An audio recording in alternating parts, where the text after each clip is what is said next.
Welcome to the PRFFP, the podcast showcasing the films and the directors of the Party Room Film Festival. This week's guest directed Trapped, Call of Duty: Unsightly Zombies, Photophobia, Le Plombier, and this year's submission, Red Pilled Sabotage. Everybody, please welcome Trevor. Yay. Yay. Thank you for having me on. What an honor this is for you guys to have me as a guest. It is an honor, especially with the conspiracy going on. I feel like should just start off with that. Let's go ahead and address that. Okay. There are certain people who are a part of the Party Room Film Festival podcast that also provide the production elements that are used at festival night. And we here at the Party Room Film Festival podcast would like to apologize for any technical issues that happened. Do you have any thoughts on that? Not any super strong feelings, kind of is what it is, right? I put it in the camp of lost films, that's on release, did certainly underperformed. However, I will say that some of the lost films we think back fondly on after years, So like when I think of lost films, I think of two in particular, aside from mine, right? I think of Wet initially, where we were watching it and it kept like bugging out, like it kept buffering. And that kind of like killed a little bit of the experience on the night. Obviously we all remember Wet incredibly fondly, and it was voted very highly in the top 10 list. Everyone really liked Wet. But that was one that, that the night of didn't really, it felt like it fell flat because of technical issues. The other one that I think of is, and not for technical issues perhaps, but Pegged. I think that the Pegged, in the moment, there were a few jokes that in certain companies could be considered questionably appropriate, and I think that in the room that night, with parents and children present, some of those jokes did not hit the way they might have in a different setting. And again, we look back very, very fondly on Pegged. And again, it was voted very highly. We all very much liked it. Now, I don't think that we will look back very fondly on my but I did want to put myself in the same camp as Wet and Pegged, if I have that ability. So yeah. I was curious where you were going with this, because if we go to the fun fact, we are currently at 64 films.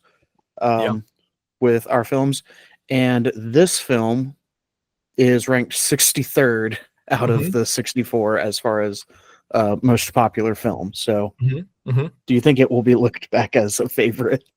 No. I think that one of the issues is that my films don't have a super high rewatchability. Like just in general, the films that I produce, they're not particularly like, wow, I gotta watch that back. They're created for the room and for the audience, and so any amount of removing them from the room and removing them from the audience makes them really fall off. Okay. So like for instance, I think one of the best examples of that is Unsightly Zombies. Right. Film has almost no rewatchability. like it's close to zero in terms of rewatchability. I mean, you can correct me if you think I'm wrong. But it has very, very minimal rewatchability.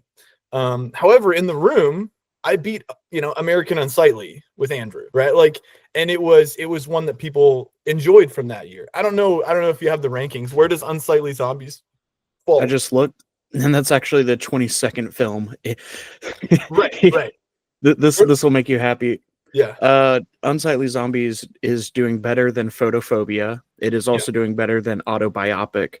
Yeah. If we look further up the list, not quite top 10, but Trapped comes in at 12. Yeah. Right. So So and Trapped is another one, right? That like and Trapped has maybe mildly more rewatchability, I would say. Mhm. Mainly because it's short and edited so poorly. But my point that I'm getting at, right, is my films don't have a ton of rewatchability. You know, when we loop back around and you get to, you know, Unsightly Zombies, you get to my film this year, Red Pilled Sabotage, you don't feel bad hitting the skip button because you've seen it, you saw the jokes, you heard the jokes, you laughed at the moment, and then you can move on. Whereas other films, we're not going to do that. We're going to watch them again. And so I do think that it hurt my film the most because my film has such little rewatchability that if the jokes didn't hit the first time, they certainly won't hit the second or third time Or third time.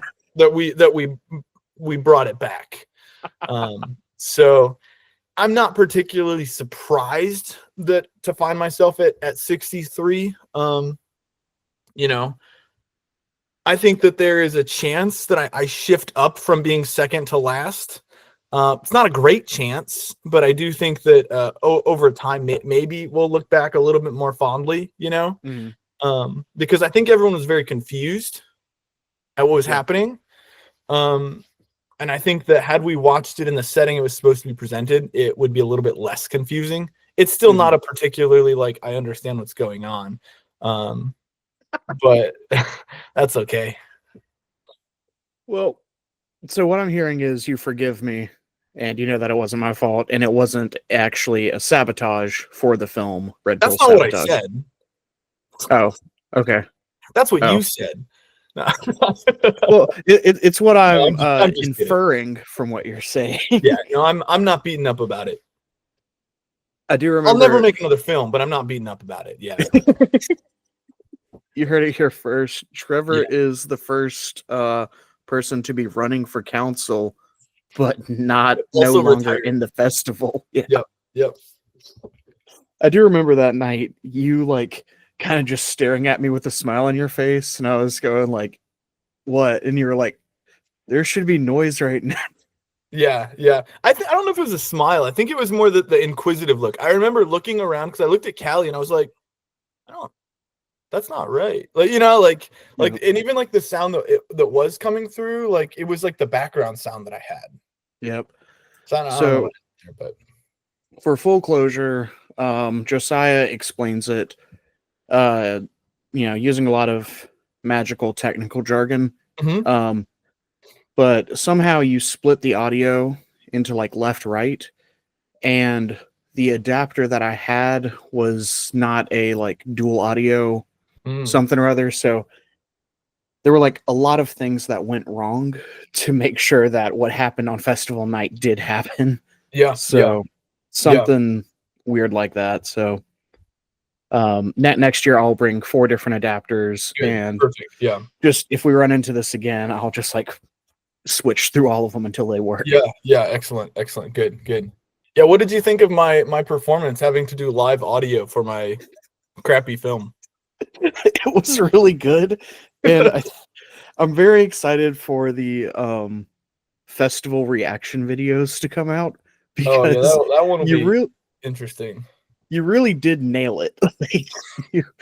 you knew every line. In fairness, there's only like 30 words in the film. There are a lot. Yeah. You did amazing. Anyway, all of that disclaimer out the way. Let's get into the film. Right. So festival season comes around, Rule Video drops. Right. We're doing a civil war, red team versus blue team. You are on the latter. How do you feel about it? I was happy. I looked at my team, felt like we were on the A team a little bit, you know, and I still do, you know, win, lose or draw, you know, Bluegia is where it's at, you know, better dead than red always. So it is what it is, you know. It's funny saying that, and like you're wearing blue and I'm wearing red for this, so we definitely planned that is true. No, I was excited for it. I thought it was going to be a fun time creating films. Do you think that being on the blue team along with the rest of the council members helped the optics when it comes to your stance on whether or not you're on the council? That's a good question. I don't think so. Probably not. If anything, I think that they wanted to be on the same team with me so they could keep tabs on me, making sure that I wasn't like starting a coup d'etat, you know? This year, we're going to have a prop of a snowball, and the line is "Make the podcast great again." What did you think about it? I believe it was a snow globe. I don't think it was a snowball. What did I say? Okay.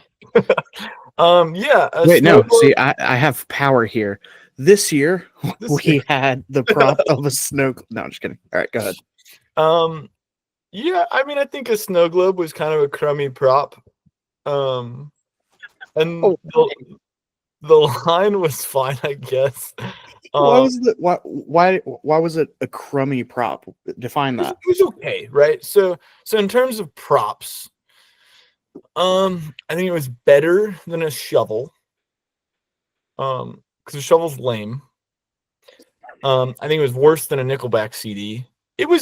Crummy is probably a strong word. I think it was a solid 6 out of 10. No, you're saying it was worse than a Nickelback CD, one that is arguably the least favorite prop from the years. Listen. I want to put this out there, okay? Right. I warped all of Party Room Year 3. Do you know how much Nickelback we listened to Party Room 3? Yeah. My prop had the power to change the audio track for people's entire films. Mm-hmm. It was used as a weapon. It was used as filler. It was used as an intro. There were all sorts of really, really intricate ways that it was used. There were also lots of bad ways it was used, but there were lots of really neat ways where it was like, oh, that was a cool way to use that CD, you know? And I'll die on this hill that the Nickelback CD was the best prop we've had. What did you submit this year? I couldn't tell you. I don't even know. Probably like CD. Yeah, no, that's actually what it was. I think I submitted a Creed CD, just like extra memes. But yeah, no. So I'll die on the hill that the Nickelback CD was a really, really good prop. I thought that the snow globe was okay. It felt like for a lot of us, it became like a throwaway. You know, it was just like, and there's a snow globe there, by the way. Yeah. You know, and I don't particularly like that. I like when I can like make it part of something, you know, try and like find a way to organically work it in, but I don't want it to be so organic that you don't recognize it. Like that's kind of how I felt the shovel was. It was like, oh, yeah. I walked by a shed and there was a shovel in the shed, so it counts. Like I think that's a little bit lame. But does that fall on the prop or does that fall on the directors? Right, so it's a little bit of both, I think, because like you could find an intricate way to use any prop. But I think that like the more creative the prop is, the more intricate the director has to be to like work it in organically to their film. Okay. And so finding a middle ground for a prop that is creative enough that you can work with it and it doesn't like stand out in a weird way versus something that is like over the top where it's like, how on earth am I supposed to use this prop to like function? Can we play a little mini game here where I give you things and you just say if that's a good prop or not? Sure. So we all can work on your standards. Certainly. Yeah. All right. I'm looking around my room. Yeah. A Minecraft lunchbox. That's an okay prop. That's above average. How many booms does it get on the boom? We'll give it. That's tough. I don't know. Maybe give it like 2 booms, maybe. I don't want to do this. I don't either. I actually don't know how many that I brought that up. I don't know how many booms is a good number of booms. It's 5. Okay. All right. On a scale of 1 to 5, it's a 2. All right. The Infinity Gauntlet from the Avengers movies. I'd say that one's like a 3 because I do think that's going to actually like lead towards people's films changing and modifying around it. All right. Let's go with a game of Settlers of Catan. That's a 4, actually. Really? Okay. Yeah. Because like I think that you can find a really cool way to include Settlers of Catan into your film. That people would be like, "Wow, that was really neat." You can also like just throw it away and make it be dumb, but okay. A pair of shoes. 1 or 0. Is 0 an option? Sure. Okay, 0 booms. So we don't want things that are everyday. Right. We what you are saying is that you want something that could not be throwaway. There has to be an explanation for why that's there. Right. Right. You have to be able to like explain. Yeah, you said it perfectly. There's an explanation for why it's there. All right. So with that information, I am going to summon from my brain a butter churn. Okay. Quality. That's a quality item. I think that the problem we run into that a little bit is the accessibility, which we didn't really factor into for some of the others. But if I can't go to Walmart and come home with the prop, it does lose some points. All right. Beanbag chair. I'm putting that at like a 2. Right. It is like not. It feels a little too close to a throwaway. Okay. Yeah. All right. Well, we're not just the next 3 hours is me going a frog, a log. What do I got? But- Here? What do we got? A Mew Pokemon card. Specifically that one. Specifically this one. Amazing. Yeah, so we won't do that for the next 2 hours, but I do hope that all of our listeners will take into consideration. What about a unicorn fox? One of these. I do hope our listeners will take into consideration the importance of their props when submitting. Yeah. So tell me what you thought about the line. My initial thought was I was pretty sure we were supposed to submit quotes from movies. So Okay, you're in that camp. Yeah, and maybe that was just kind of like it probably was that starting off it was submit your quote, and we all assumed it was movie quotes, so that's what we did. And then like last year, or not the year before, I think was the first year someone had submitted one that wasn't. There was like something that was like Jacob McGlone's a stinky poop head or something like that. I don't remember what it was. Sure. Do you remember that one?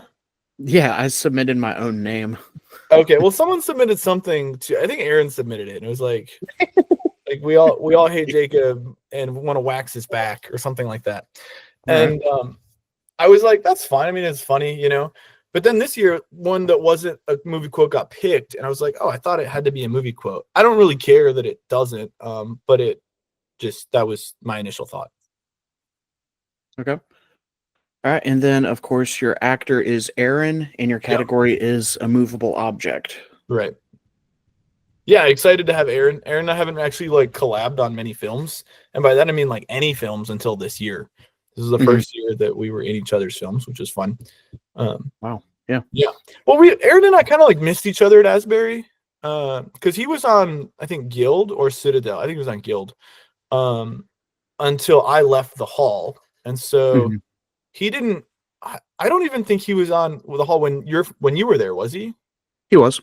Was he there? The trio was there. Yep. Okay, got you. But that was the year that I was married and I was off the hall. And they didn't do a whole lot with the hall that year. I don't think. Or at least the things that on I and did. off. Yeah, at least like the stuff I did, because again, I didn't go to any of the like hall, like any of the like. Small hall event stuff. I did some of the bigger stuff with you guys, but because I wasn't there, like I didn't see them a lot. So like I didn't really cross paths with Aaron, Levi, or Landers too much. And then yeah, so I mean, not for any reason other than just like we're not like super tight from like back in the day. So yeah, this is the first year that we worked together, and that was fun. Gotcha. And then your thought, a movable object. What was your first impressions? How were you? I said, I guess it can be whatever I want it to be, right? Because I can just, I don't know. I didn't put a whole lot of weight in immovable object. But isn't that the whole point of the category? Yeah, but what is that?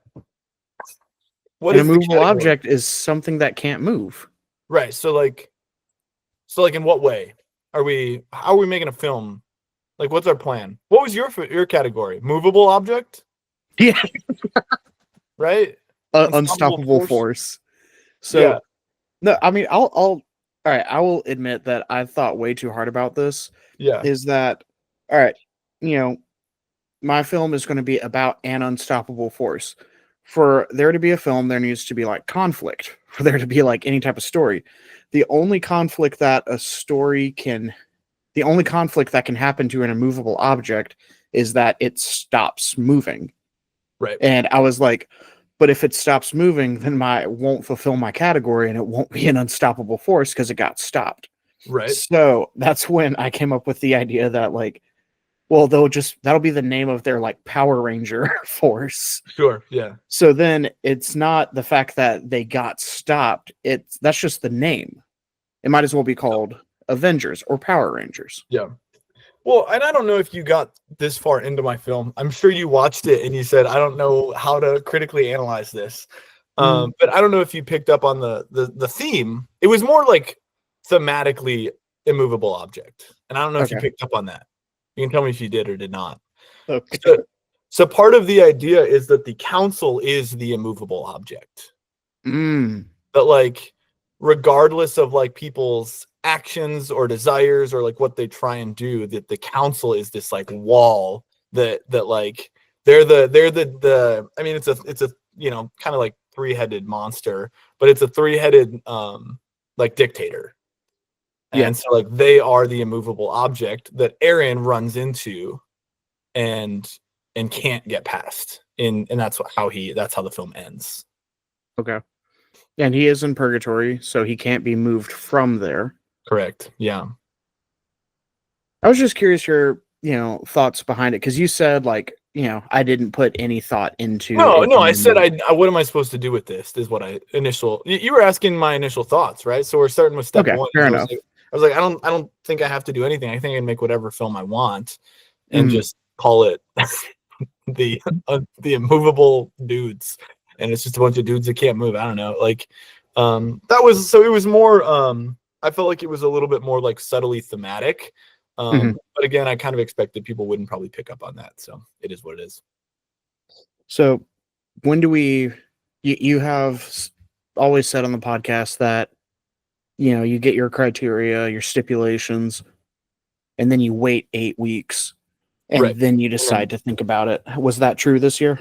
I tried to think about it a little bit earlier this year. It's more like I think of like things that I think would be fun to like make, even if I don't have the technical skills to do it. And then when I get the prompt, I say like, does that like quickly or easily like fall into some of these ideas that I think would be fun to make?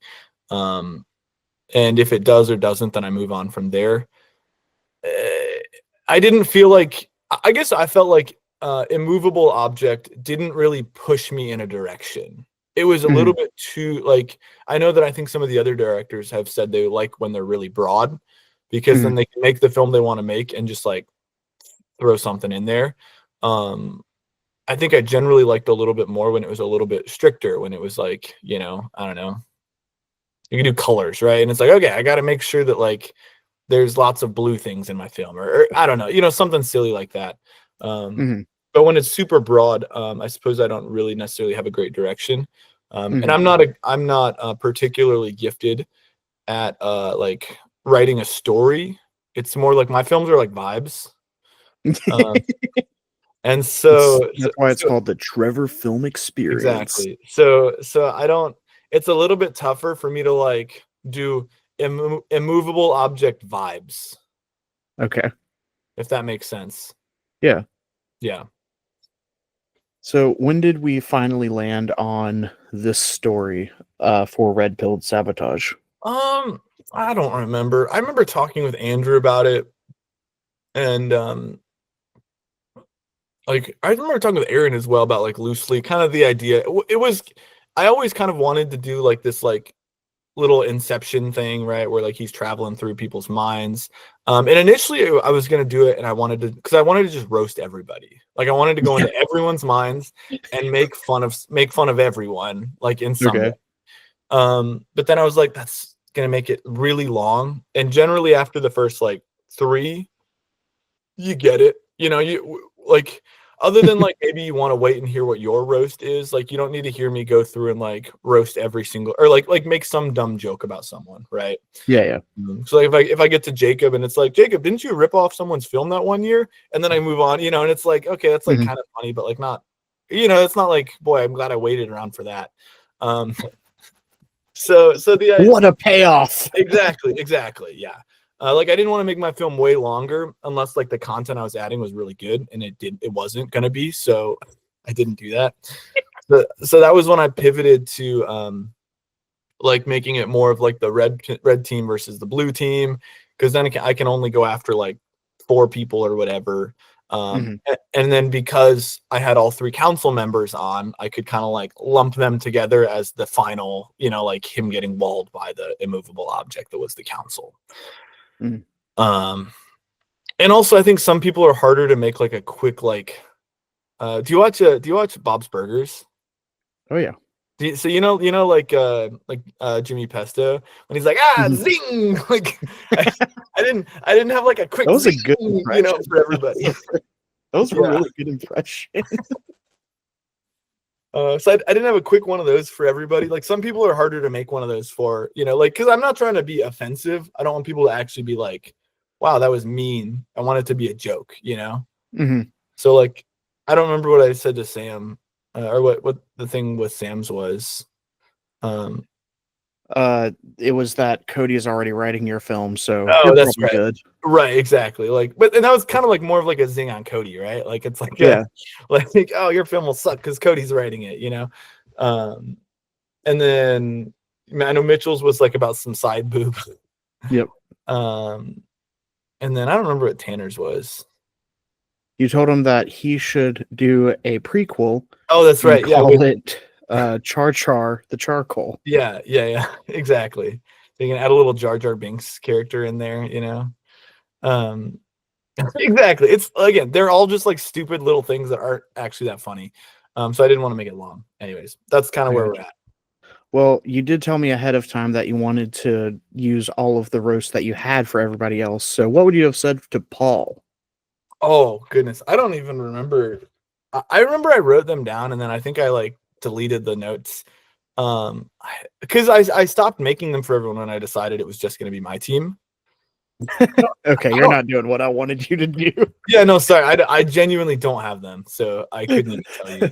No, but you were supposed to yes and it and be like, Paul sucks, or I don't know. Like, yeah, but I don't have. I know. No, you're supposed to come up with them right now on the spot. I can just run it if that's what you want me to do. I can just come up with random thingies. Yeah, that's what I want you to do. Oh, so how would you have roasted Aaron? Aaron, your films sound really good, but they're all about a dog. Boom, roasted. Levi, your best film, you couldn't even get in on time. You suck. Boom, roasted.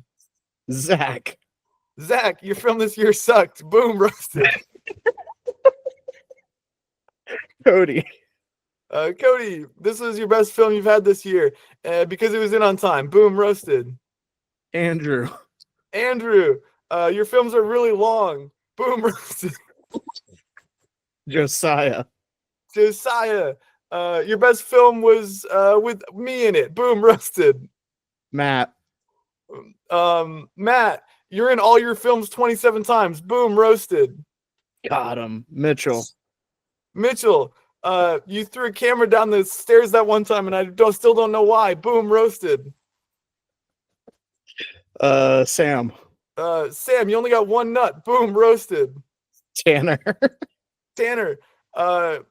you've made the same film 3 years in a row. Boom, roasted. Zach, I already said that, but your film this year sucked. Boom, roasted. Oh yeah, you did say that. Me, Jacob, your best film was actually the one about the gummy bears. Boom, roasted. Landers, you haven't made a film in 3 years. Boom, roasted. And yourself. And myself, Trevor, all your films suck. Boom, roasted.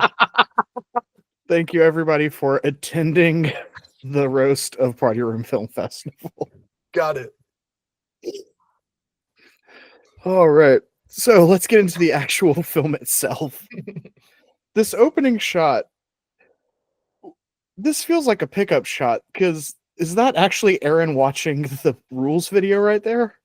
No, that's me watching the rules video. Yeah, why but is it you? Because I realized I needed it later to explain like some of the exposition. But it's supposed to be Aaron, but it was me. Yeah, that's correct.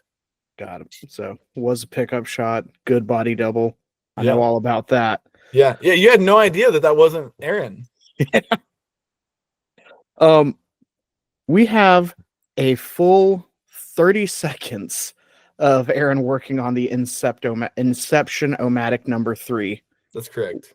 Why did we spend so much time on this montage? I didn't have that much film, so I just used that.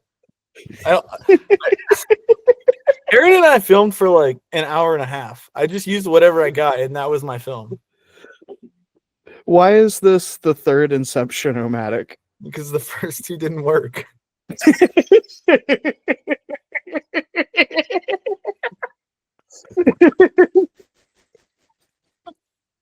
Okay. Oh.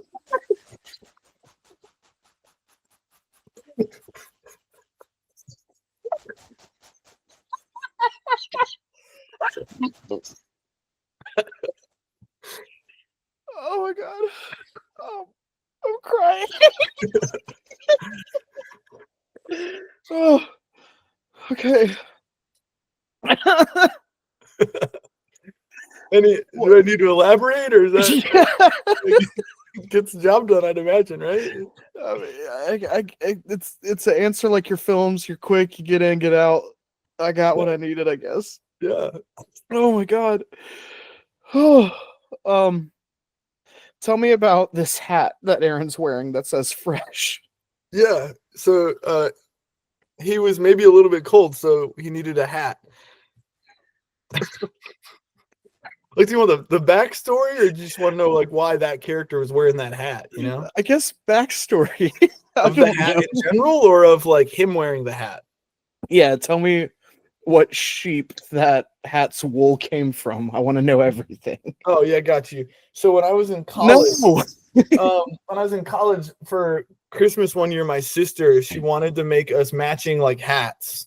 So she painted one that said minty and one that said fresh. So then if we wore them together, they would say minty fresh. I feel like you got the better end of that deal with a hat that says fresh versus a hat that says minty. I mean, maybe so. Fresh was maybe a little bit like cooler back when I feel like we were in high school and college. You know, like wearing a hat around that says fresh now feels kind of weird. Feels very 2000s. Yeah, but like minty's a little bit more like Gen Z, I feel like. Sure. It's a little trendier to probably wear a hat that says minty today.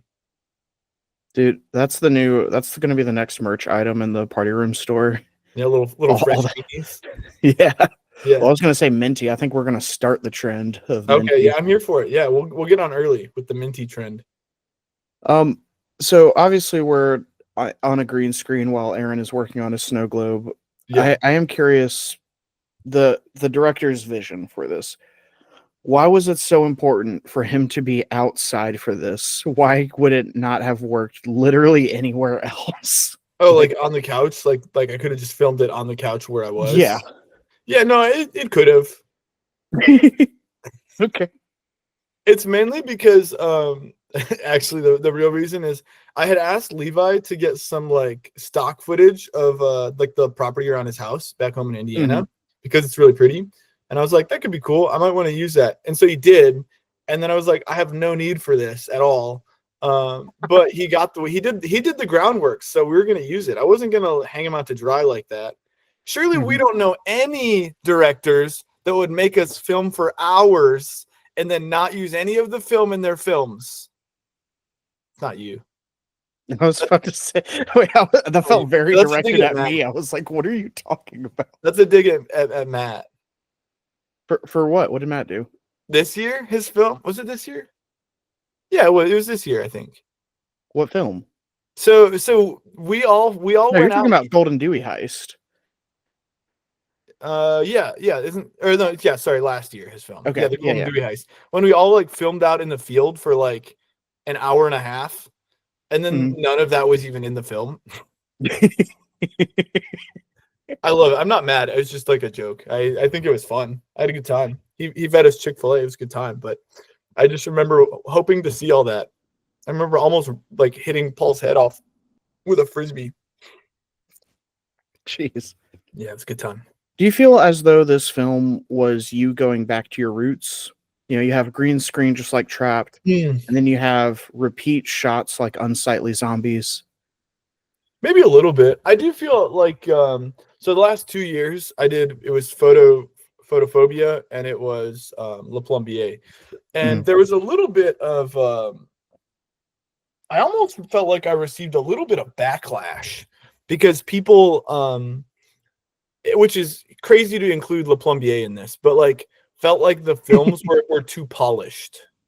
You know, like I know it sounds wild to say. But like for certainly for photophobia, they were like, wow, that was like a real complete like story, you know, like it was silly, there were a little this and that, but like it was like a good complete story that was fun. And Le Plombier was a different thing entirely. But it didn't have the same like silly Trevor film stuff that like You didn't have the Area 50 love. right that people have kind of like known. That's kind of like my trademark thing at this point. And so I felt like there was a little bit of pressure to kind of get back in the editing bay, as someone might say, and make something really terrible. And that's what I did. That is what I did. Sorry, I just really love the Le Plombier was too polished as I'm Yeah. like looking at the poster for Le Plombier. Yeah. It's just yeah. It's too polished, dude. I don't know what to say. Well, and it also does to like kind of echo that and agree with you.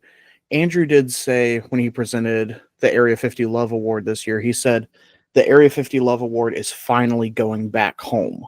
Right. Yeah. Do you feel like you are being backed into a corner? Like you're not, people won't let you be the amazing director that you could be because they only want you to make these. That's a good question. I don't know that that's quite true.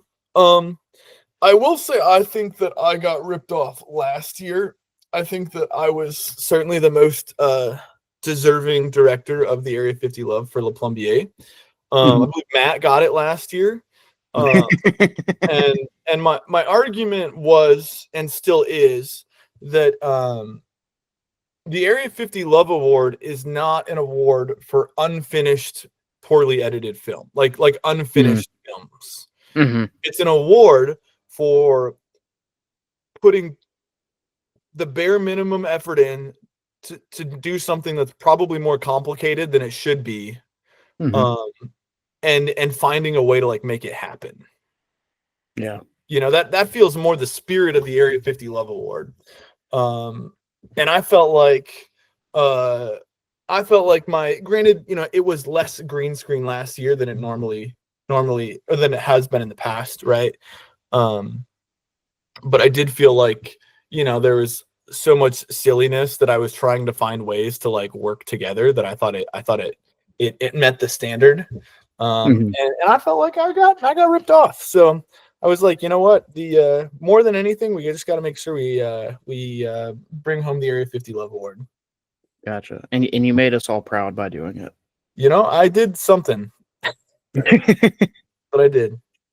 So first we go to Mitchell using the Inception-O-Matic number 3. Tell me about these animations. Yeah, so I downloaded this program. I don't remember what it's called. I deleted it now at this point. It was like Stickman-O-Matic or something like that. And I had to like create those. Like, so all of the animation, like I had to like make that. Now, when you say you had to create the animation, that does not mean, or you can tell me what it is. I'm assuming that means that they had a stick figure running animation already and you colored it red. You're saying that you animated that stick running. Correct. I got a stick figure and then I selected frame 1. Frame 2, Jeez. I moved, elbow a little bit, arm a little bit, body a little bit, head a little bit. Frame 2, frame 3, move it a little further. So all of those animations are like I handmade. I say handmade, right? But like I had to create every single frame of those. Seriously.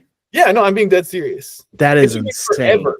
I mean, it's terrible. It still looks awful. But like I had to like, so like making, somebody's doing like jumping jacks, I think. Mhm. Like I had to like do every single frame up and back down. And so it's on a loop. Yeah, but and then you can repeat it, but still, that's incredible. But even like if you watch it, you can see where the loop ends. And so I tried my best to like end back where I started, so the loop would just like go, because like there were a couple of them that I made, and then like the loop was a little too far off, so then you see it like jumps together. So I tried to like do my best to like, even if there's a little bit of a jump, try and get them to like line back up for the most part.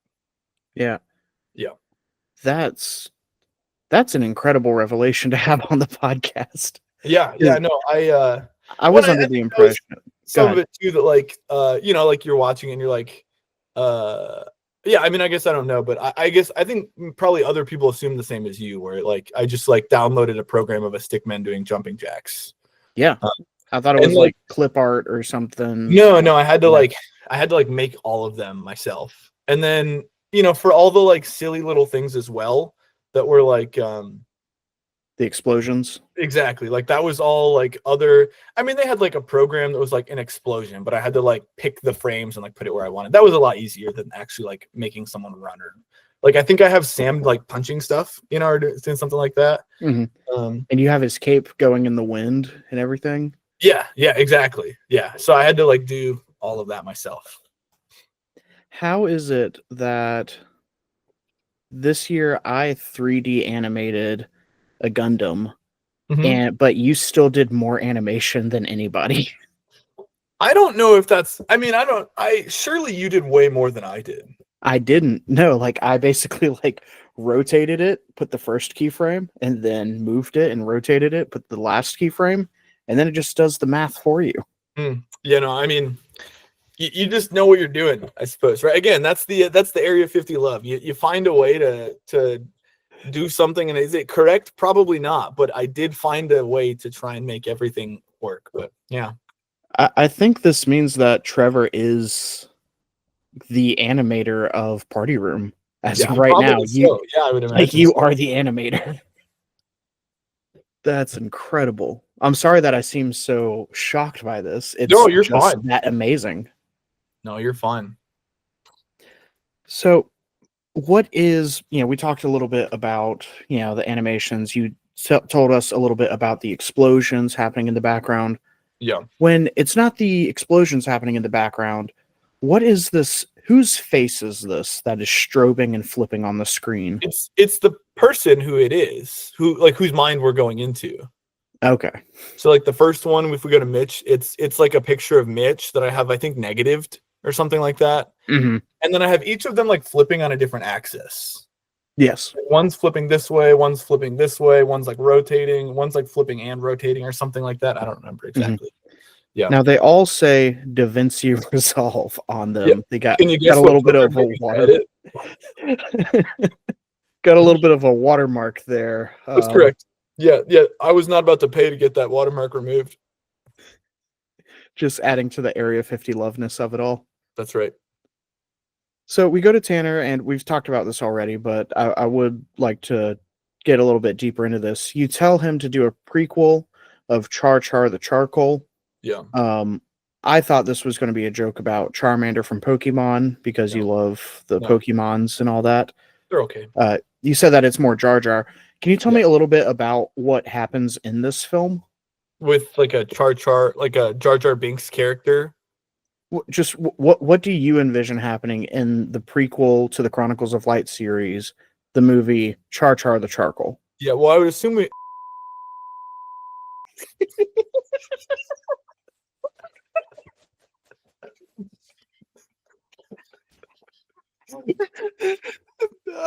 Yes, you get where I'm going with this. Anyways, that's my envision, and that's as far as it goes. Edited out. Nope. He would be the last person is the funniest thing. I know. Oh my god. Oh my god. All right. Aaron tries to go to Andrew, Right. and that immediately sends him to the council. Right. Previously, Aaron had gone to you. Correct. If you were on the council, would that have sent him to the council room? That's a good question. It depends if you think that I would be capable of mind melding with the council. You know, like they have one communal mind at this point. You know, do you think that my brain would be able to meld together into the one communal mind with them? I have always said, ever since we have started the whole Trevor for council bit, I have always said that you are Schrodinger's council member. That you are basically in superposition. You are both on and not on the council. Yeah. And, you know, so it really depends on whether or not you're being observed. So at times, I think I've called myself the shadow member of the council. I like that a lot. Yeah. But again, we can't confirm or deny. We just don't know. That's correct. There's no way of knowing. So why not get the council members to record their own words? Because it was easier for me to do it by myself. Trevor. Okay, fair enough. Like I don't have. I can't argue that. I mean, yeah, sure, you're right. I guess. How many pictures did you have to go through? How many did you save for all of them? I don't remember exactly. Because I settled on 3 pictures for everybody, so then I could kind of go through them. And mainly because it was already going to be choppy. Because I then the software that I had, because I didn't want to pay for anything. I didn't none of the software that I used I paid for. So I think really, yeah. So it was a free. So it's always worse, right? There's all these tools to smooth out the animation and this and that. If you want to pay, $12.99 a month, for this subscription, and I don't. So I wasn't able to actually put the pictures into the animation software. Those were all slapped on top of the the film. So I had to go in with each individual one and make it a little bit smaller and shift it over kind of frame by frame, going through my film. So I knew it was going to be a little bit choppy. So I just thought it would be funny to alternate between 3 pictures of them. And I could pick funny old pictures of people. If I found a couple pictures I liked, I think one of Josiah is one from high school where he's wearing a balloon hat with Melissa or something like that. And I just wanted to use a couple different ones for everybody. Tell me a little bit about Podcast Purgatory. What is going to happen to our protagonist? Yeah, so if you look a little bit, I don't know if you get the reference. It's not particularly obvious. So it's a little bit of a Harry Potter reference to when he's in the room, in I think it was the Ministry of Magic with all all the orbs. Yeah. And so it's but a little bit different because it's essentially he's got his little thing to send him around. And then the council is here, and this is how they travel around. They've got all of their little snow globes travel around a bit. Again, it's not a great reference. It was just supposed to look like it a little bit. And so the idea is he's stuck here and he doesn't know how to get out because he doesn't know how to use all these snow globes. But they can just come in and zip around and do whatever they want. So he's just stuck there. But I don't have a grand idea of what Podcast Purgatory looks like. But so we obviously have the Linkin Park build up. Right. Good meme. Good job. Thank you.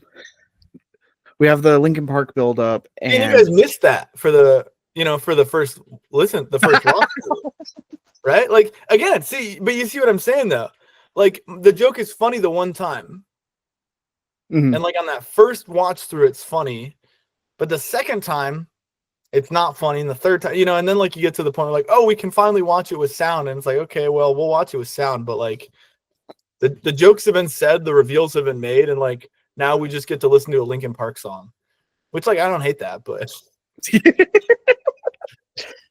little tangent there. So anyway, Aaron, looks dead into the camera and says, "Make the podcast great again." Yeah. Is this how he gets out of podcast purgatory? Is by making it great I again? think that's correct, right? So I think the idea a little bit also when I made the film was that we were all in podcast purgatory. We are in solidarity with Aaron there because we were all just sitting waiting for the podcast. There's nothing we could do about it. All we can do is sit and wait. And so we are all Aaron in that moment waiting for podcasts to be released. Amazing. And the only way out is with the release of podcasts, so.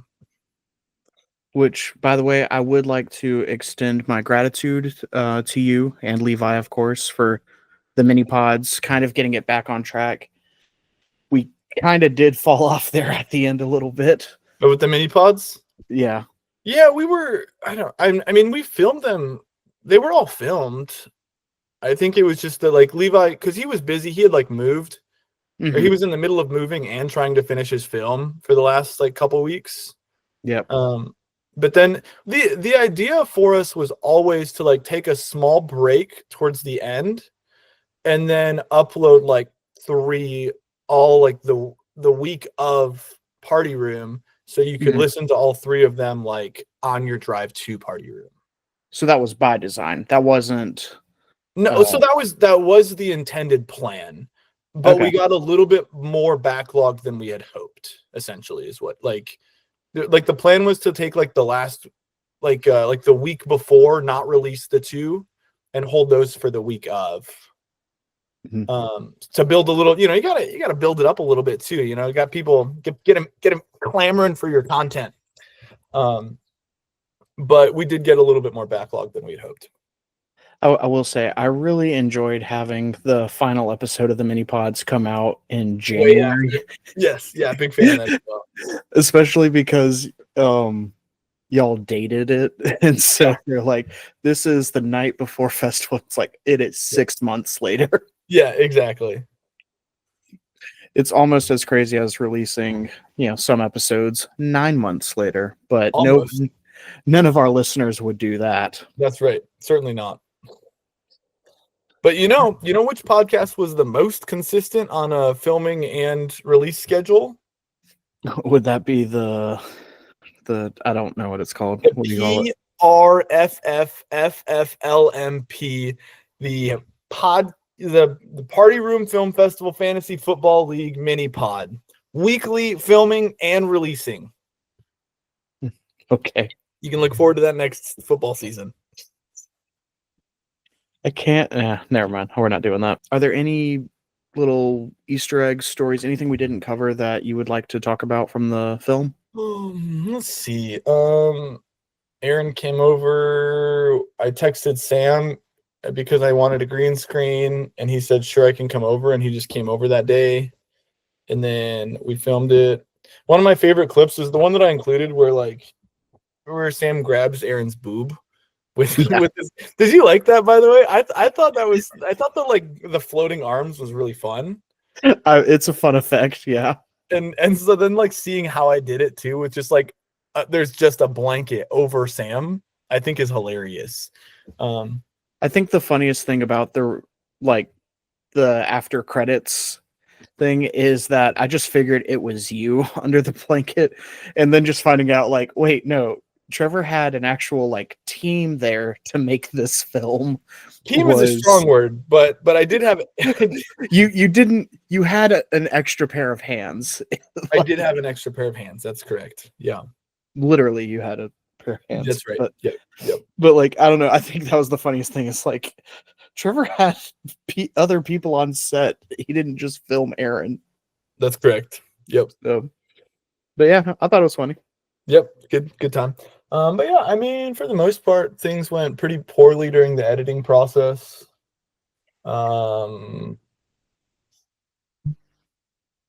Pretty standard. I'll fix it in post, and then there's no possible way to fix it in post. The usual stuff. I don't think anything particularly stood out. I remember seeing the Cali so many times, like, I'm never doing this again. I hate this. This is the worst. So Mhm. you know that happened multiple times during the animation process. Well, I think you did a wonderful job, Oh, thank you. and I hope Did you vote we for my film as the worst film? as the worst film. No, I don't think so. I guess technically though the maybe I'm wrong, but the voting doesn't actually have me. It wouldn't really be. That's not saying my film was 63rd.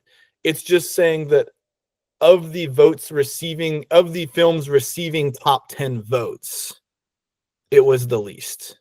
Okay. Oh, let me clarify that for you. No, I'm not saying that your film was the worst. I am saying earlier we were talking about rewatchability. Yes. And if we go on YouTube and Yes. look at Oh, it has the least number of views. yeah, but that has nothing to Oh. do with the votes. Oh, I thought I didn't know. I suppose maybe I was thinking that that Andrew had released the like total votes. No, Okay. because there would be like 40 films with 0 votes, so you would just be tied for last. No, on the YouTube page, whenever you go to the all films playlist, Gotcha. Okay, it's the you least have watched film. no, the least Or watched the second is one. you know what, What's the viewers, least watched film? the viewers will have to go and find out for themselves. There's also an argument though that again this has been on the podcast or it's been on the channel for the least amount of time. You know, like certainly it's the least watched of films from this year. But No, films from previous years. also No? not true. Oh, okay. There's another Party Room 5 film that is less It's than less you watched. That's funny. with 17 views. Okay. But again, that stands to my point though, that the films from this year are going to have the least amount of watches also because we haven't done our rewatch. Like, you know how like every year before the festival, we go rewatch stuff from previous years. Yeah. And we haven't done true. that. So, but how do you feel that Zach's film from this year is has more views than your film? I don't feel bad about that. I would say Zach is more historically a good filmmaker than I am. So for all of those subscribers that we have, sorry, my cat's trying to bite things. For all those subscribers that we have that know us as directors and know what we kind of produce, they would probably watch some more Zach films. All right. Anything else about your film before we move on? I don't think so. If I do, I'll text you and then I'll have you film more later. So okay, thank you. Ooh, all this editing is making me thirsty. I'm also thirsty. You got anything to drink? Yeah, I've got water. Here you go, bud. Get on in there. You want some too? I prefer filtered. Get on in here, bud.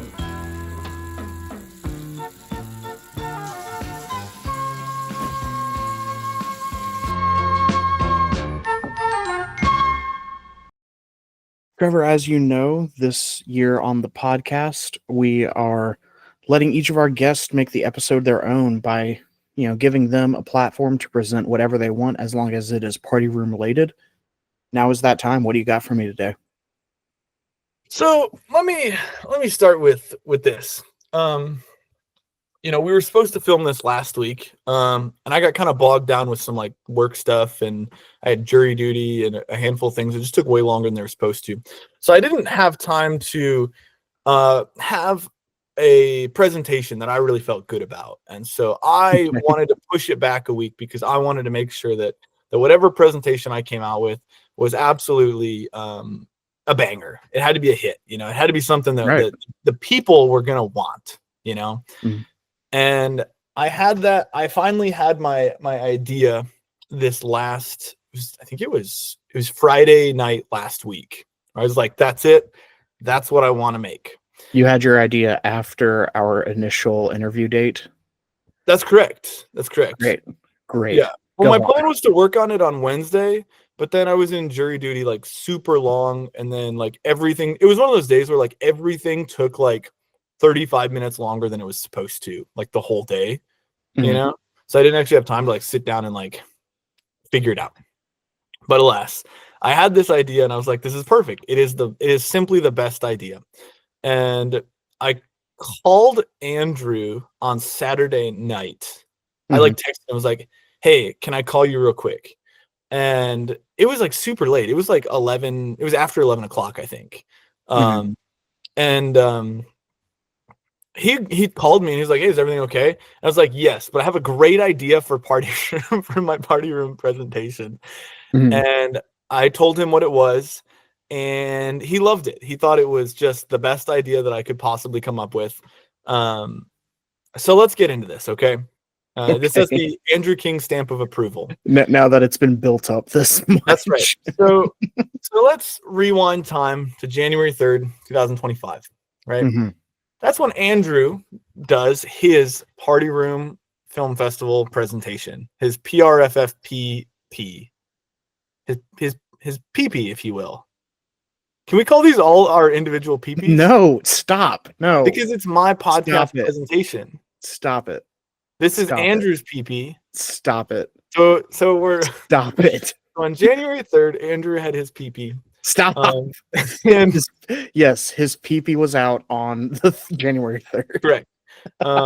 And so after examining Andrew's PP, I decided that I wanted to take his PP and go a step further than that.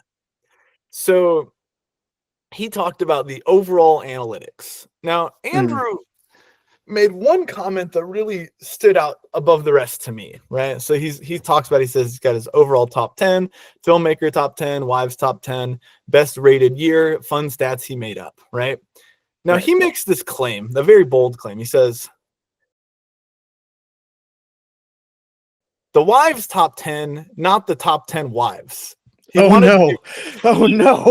He wanted to make it very clear that we would not be doing that today.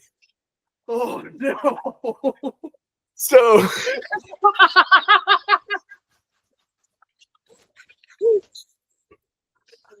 Trevor, no.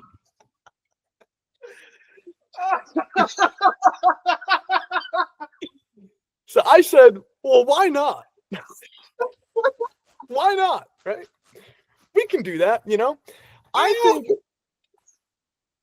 you know, I have statistically 25% more balls than Andrew does, which is certainly enough to do a top 10 wives presentation. Oh my God. Oh no. So, without further ado, let's get into this thing, right? Don't do it. Don't do it. Okay. Let me hold on. Let me slow my roll for a second, okay? There is a criteria on how we're ranking these top 10 wives.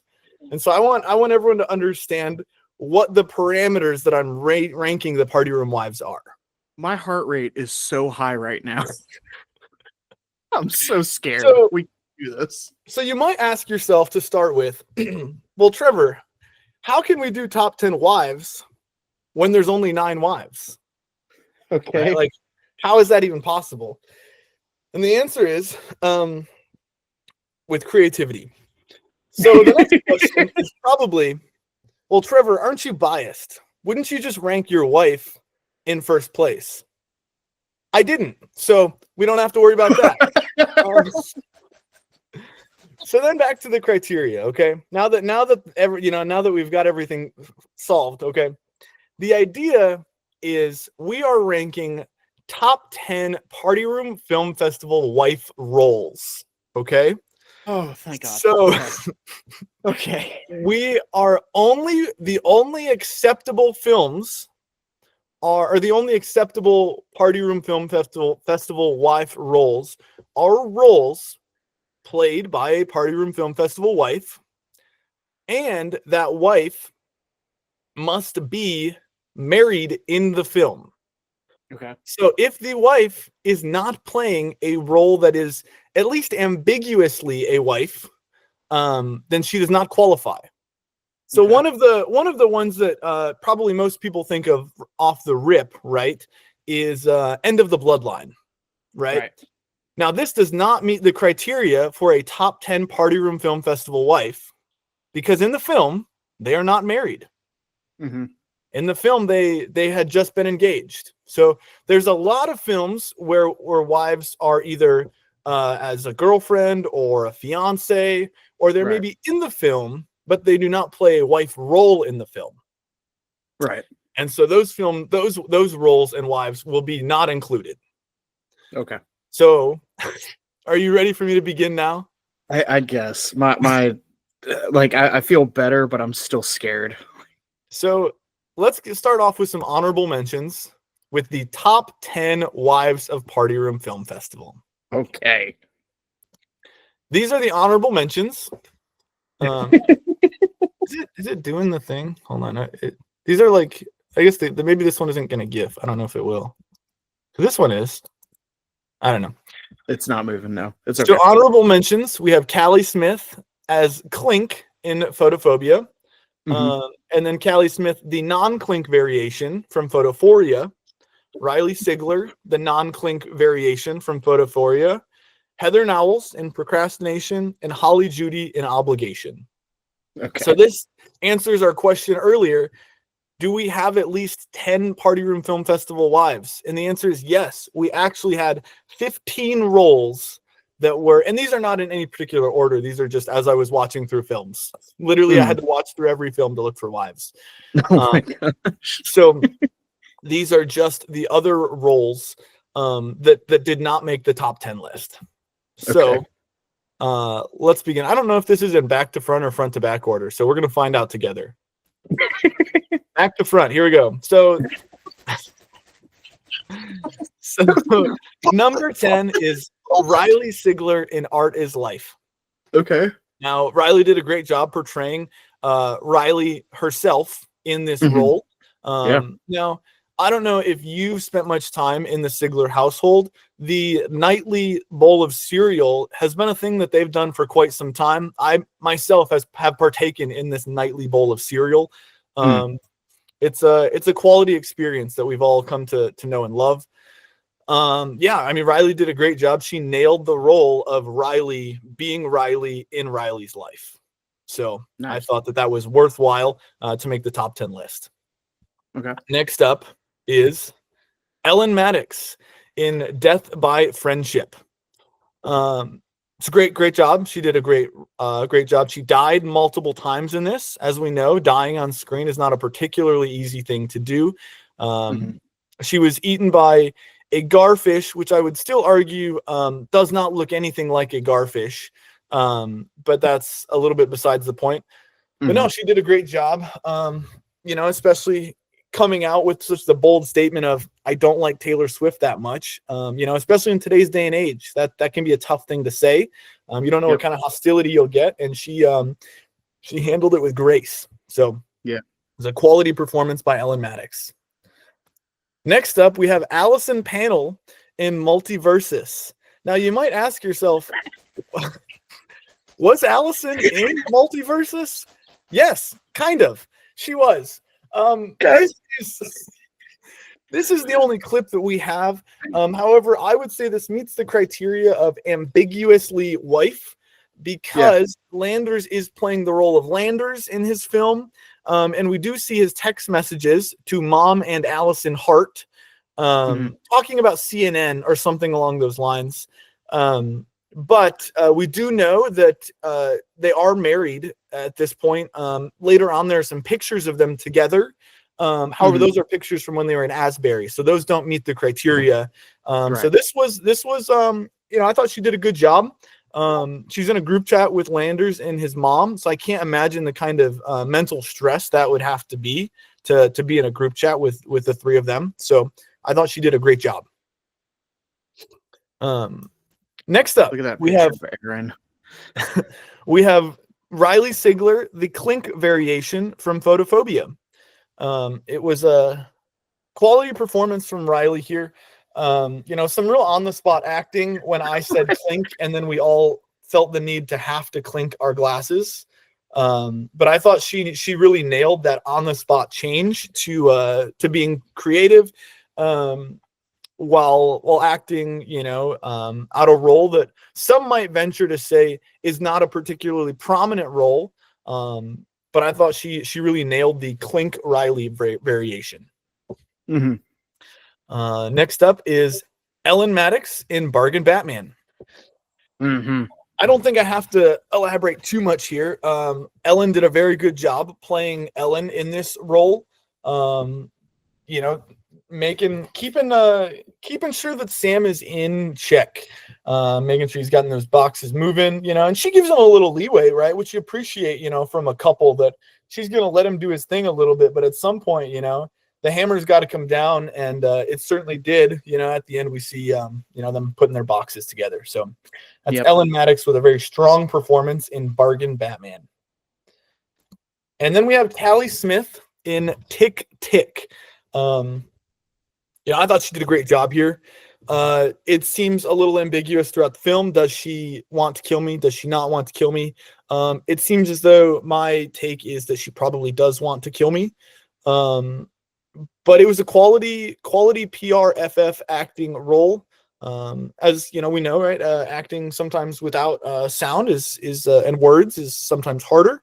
But I thought she handled the role of wanting to kill me rather well. So She did great. Callie, yeah, we give Callie the 5. And then we have Sarah King in Pegged. So Sarah King was acting as Peg, who was in fact married to Bo before they got split up in the apocalypse. So under the rules, she does meet the criteria. While she's not married to Andrew in this, she is playing a married woman role as a Party Room Film Festival wife. And she does a great job in Pegged. Obviously, she's not married to Zach, because that wouldn't be that wouldn't be natural, right? You know, for a violin to marry a human being, that's not really in the realm of things that we accept. But she does do a great job with her voice acting, and really kind of sticking it to Bo and to Zach, you know, and coming around in the end. So that's Sarah King as Pegged. Next we have Holly Judy in D. Levi Ree. You know, this one really comes down to, this was, I mean, I don't know, I'm not gonna make maybe someone else wants to make this, but like top 10 party room moments, you know. This was a really quality, like, Party Room Film Festival iconic moment, you know, when we see Holly and the line, "I'm the only one my husband sees naked," just absolutely, you know, banger, right? So big fan of that that performance from Holly. And I thought it was some really excellent execution as well. Next up, and actually, before I get to the next one, I might ask you, what do you think the next one is?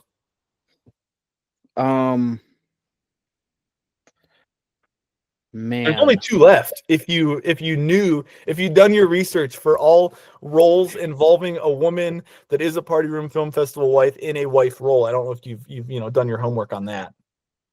As I am going through, well, no. Sounds like yeah, I don't have a guess. That's fine. Of course not. We'll just get straight to it then. It is, oh, hold on, I clicked off something. Callie Smith in UGG. This was, you know, I am probably partial. This is one of my favorite films from this last year, and even from Party Room just in general. I thought UGG was very, very good. But you know, she did a great job as a wife that is upset with her husband. I am sure that some of us that are husbands are familiar with that role of wife being upset at husband. And I thought she really nailed the upset wife energy. Yeah. And I got to kiss her in this one, so that one was pretty cool. Now, the number 1 Party Room Film Festival wife. I think at this point, you've all guessed it at home, right? Everyone knows what it is. You probably know at this point, right? It's Heather. It's got to be Heather Nowles in Le Plombier, Rip wife, right? The number 1 wife is going to be Heather in Le Plombier. I mean, do I even have to elaborate? I don't think I do, but I will.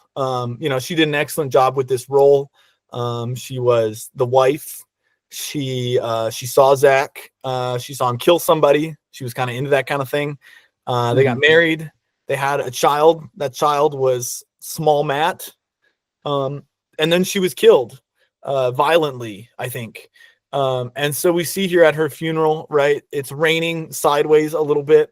And she's laying on a towel with a pillow, and she did a great job. She definitely got soaked by a hose doing this role.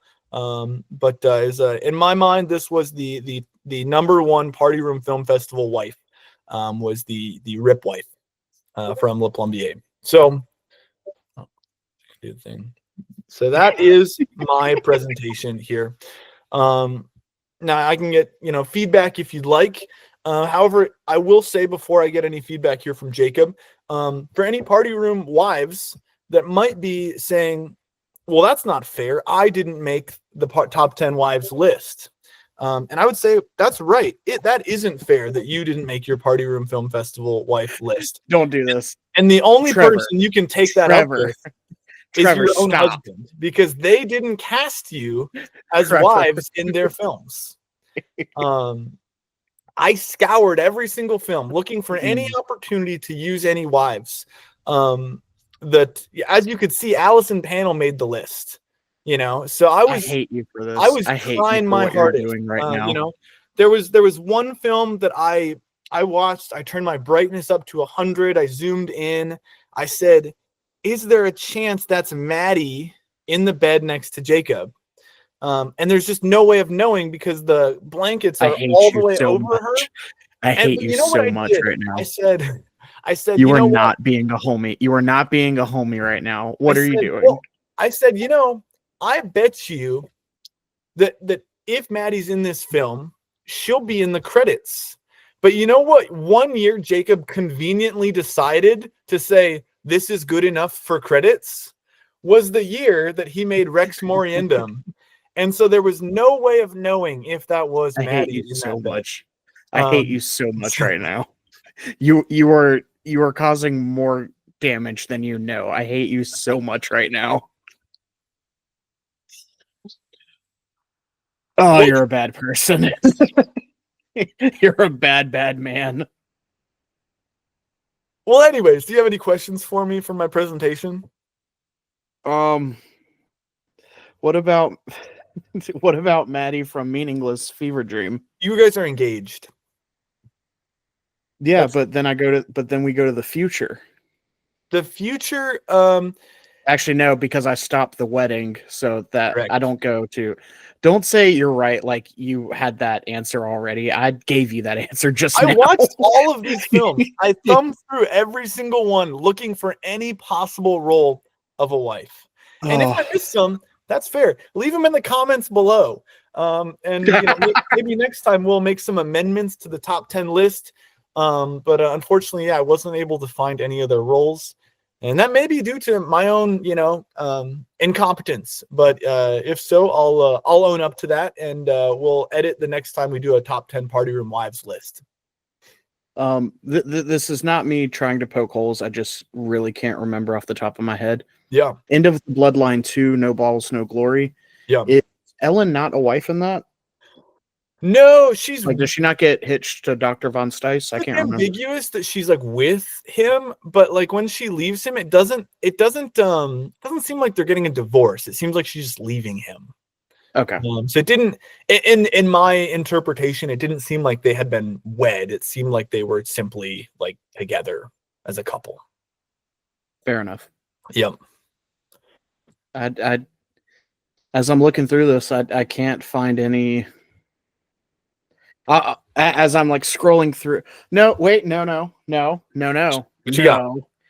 In Snap 2020, Party Room 1, that's Josiah's film. Yeah. Melissa comes in at the very end and she sets the mousetrap for him. She said, I don't remember, I suppose. Do we see all of her? Or do we just see her hands? We see all of her. It's okay. a wide shot of Josiah at the table. Maybe that one deserved to make the list. I remember going through the credits and not seeing her listed as an actress. Mhm.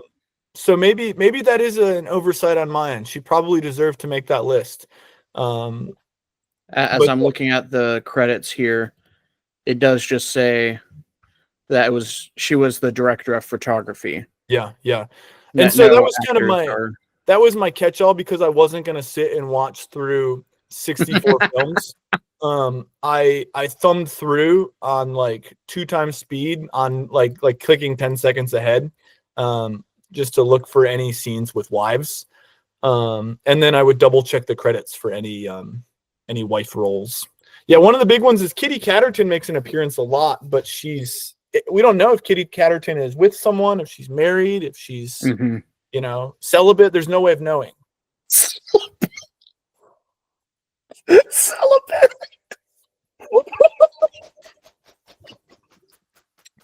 Yeah, so no All way. right. Well, this was better than I thought it would be. Man, you had me really scared for a little bit. So Is it better than you thought it would be when you had the idea to make us do these, or better than you thought it would be when I started saying that I was going to rank the wives? the latter. Okay, that's fair.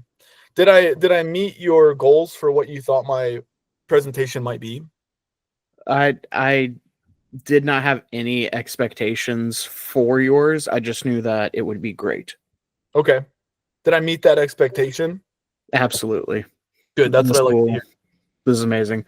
When I had the idea for people to do presentations, I was like, even if like 11 of them are bad, at least Trevor will definitely come through.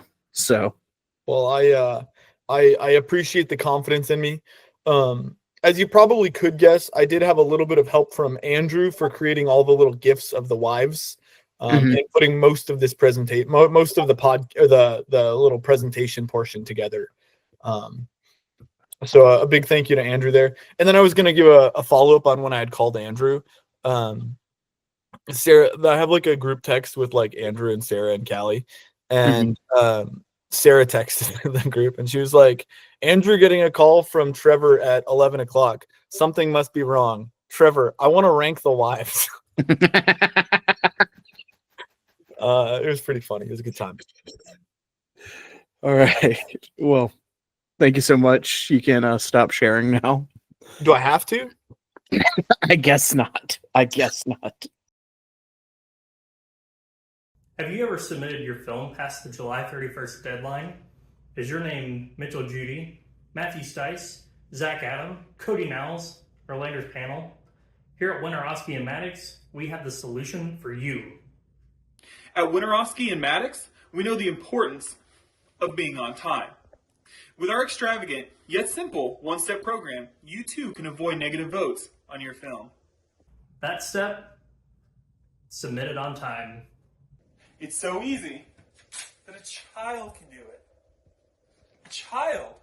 As the only 2 Golden Dewey winners to always submit their film on time, we're qualified to lead this program. Call 1-800-I-DO-NOT-KNOW-HOW-TO-SUBMIT-MY-FILM-ON-TIME. That's 1-800-I-DO-NOT-KNOW-HOW-TO-SUBMIT-MY-FILM-ON-TIME. By accessing, following, or hereby completing this step, Winterowski and Maddox do not guarantee a Golden Dewey win. Such determination to come from members of the Party Room Film Festival. Likewise, Winterowski and Maddox will not stake any claim of any future Golden Dewey win, though do reserve the right to win using these steps. Users agree to adhere to all rules set forth by the Council, and no responsibility shall be placed upon Winterowski and Maddox for any failure to comply. I have just a few more questions for you, if that's all right. Yeah, I'll allow it. After seeing how well received the merch was this year, what other merch would you like to see? It's a good question. A pullover could be cool. I could go for like a quarter zip. Okay. With a little emblem in the corner. That'd be pretty neat.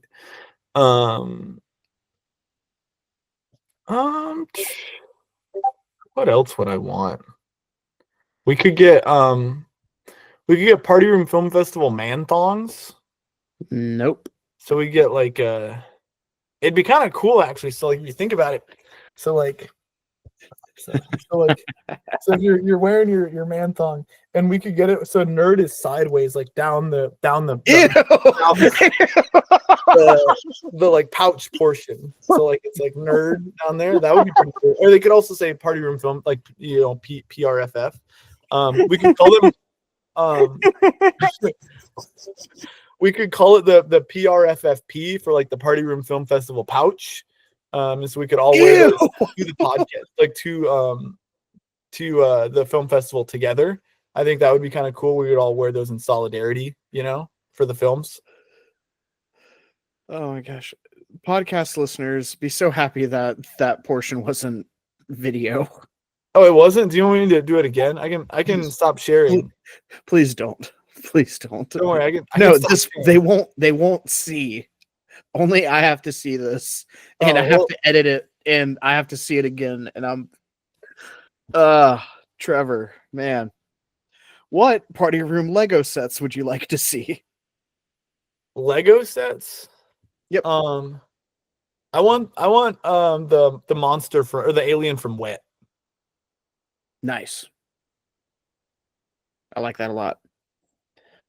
Rate yourself over the years. What was your best film? What was your worst film? And all those in between. My best film was probably Photophobia, which, by the way, thinking back, to like a plunger being like a quality prop, because I literally used I guess I didn't use a plunger, but like I was cleaning toilets in that, which is kind of funny that like it's like had a plunger been the thing that year, like it would have just worked its way into my film organically, which is kind of funny. Mm-hmm. I think that was my best one. After that, probably Le Plombier, just because it's like silly and I put a lot of work into it. After that one, I like Trapped, and then probably The Zombies, and then my one from this past year. Okay. Yeah.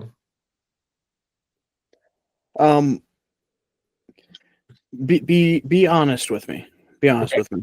We obviously had hijinks and shenanigans play out on festival night. Right. If those had not played out, do you think you would have won our category? No, of course not. All right, cool. So you do not think it hurt your chances at the Golden Dewey? No, I don't think so. No. I'm very, very happy to hear that. It's a weight off my chest. Oh yeah. Did you think that I genuinely thought that like the reason I didn't get a Golden Dewey was because people couldn't hear my film? Look, man, self-awareness isn't very strong with this group sometimes. You know what? That's fair. No further explanation needed. All right. Well, what's in the future for Trevor Films? Yeah, I mean, I've got an idea cooking. I've got an idea in the back burner. Kind of hoping it would be less work than in the past, but who's to say if it will? But I'm excited about it. See where it takes me. See what we end up with for our prompt this year. See if it works. If it doesn't, then we'll keep it cooking. Leave it on the back burner there. But no, I got a good one, I think, in the works there. So you are saying that right now you are going against everything you know, and you are thinking of an idea ahead of time. Again, my ideas are like so like roundaboutly like just a concept of a thing that I think would be funny to see on the screen. It's a vibe. It's not an actual idea. Exactly. It's a vibe. Yeah. Like my ideas would be in the camp of like, oh, wouldn't it be funny if we had like a penguin playing like a recorder? It's like, I don't know, that does sound like it'd be kind of funny. So it's like, how can that fit in my film? That's not what my idea is, but like it's more along those ballparks. So amazing. Yeah. All right. Well, this has been the PRFFP, and I'm just hanging out with my family.